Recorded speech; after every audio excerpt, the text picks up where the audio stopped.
Welcome back. As we saw in the former prophets, Joshua, Judges, Samuel, Kings, just because I love God doesn't guarantee that my kids will. The record of these books reminds me of this lead-in of ABC Sports, their old Wide World of Sports. Listen to this. The thrill of victory and the agony of defeat. Well, the man after God's own heart has more than 2 children, but 2 that get some press are Solomon and Absalom. Much of Psalms 73 to 89, that's book 3, reflects a community that really had lost its moorings, even though God had faithfully preserved a righteous remnant who experiences goodness. Look at 73:1, his nearness, 73:28. But since the critical mass of his people had abandoned him, he gave them and the land over to the enemy, Psalm 74. Now, mind you, there's still a righteous remnant that God preserves, and they continue to worship Yahweh, 75, 76. But in 77, verse 7 to 10,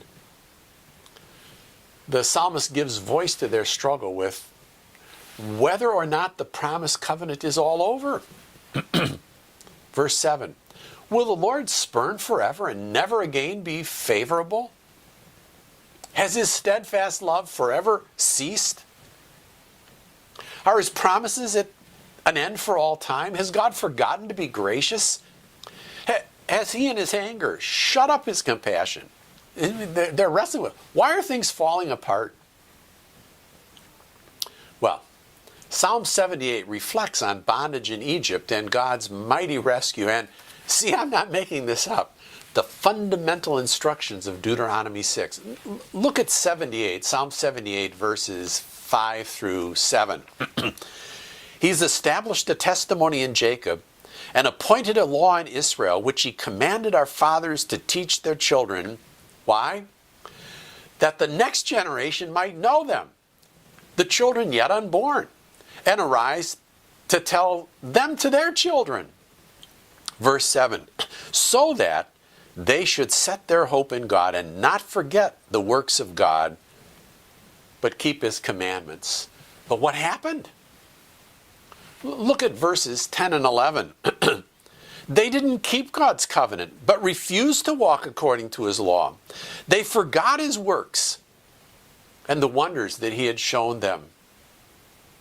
In spite of God's chesed, verse 17, yet they sinned still more against him, rebelling against the Most High God in the desert. You see, because they didn't believe in God and didn't trust his saving power, then again, verse 32, in spite of all this, his grace, they still sinned. Despite his wonders, they didn't believe. The nominality of followers of Yahweh, that is, people who claim to be followers of Yahweh, but in name only, is, it's amazing. Of course, that's no longer an issue once we get into the New Testament, right? Not so much. It is an issue in the New Testament, and it's an issue in the early church, and it's an issue in the in the modern church. You see, the tragedy continues until we get to the allusion of 2 Samuel chapter 7 and God's relentless pursuit of his mission. Look at Deuteronomy now. Look at Psalm 78, verses 70 to 72. He chose David his servant and took him from the sheepfolds, from following the nursing ewes.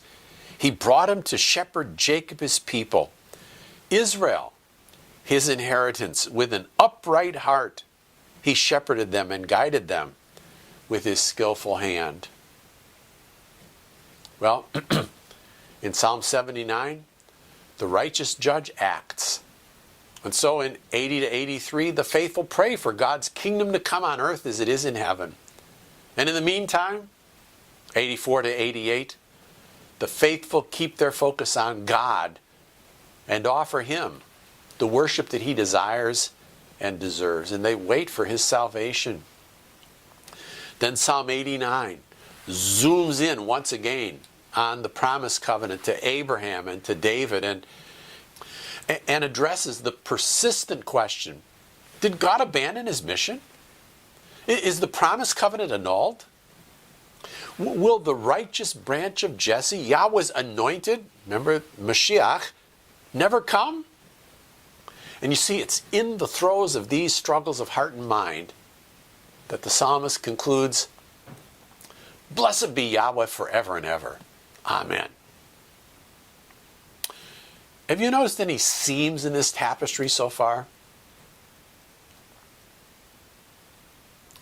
What does the end of books 1, 2, and 3 have in common?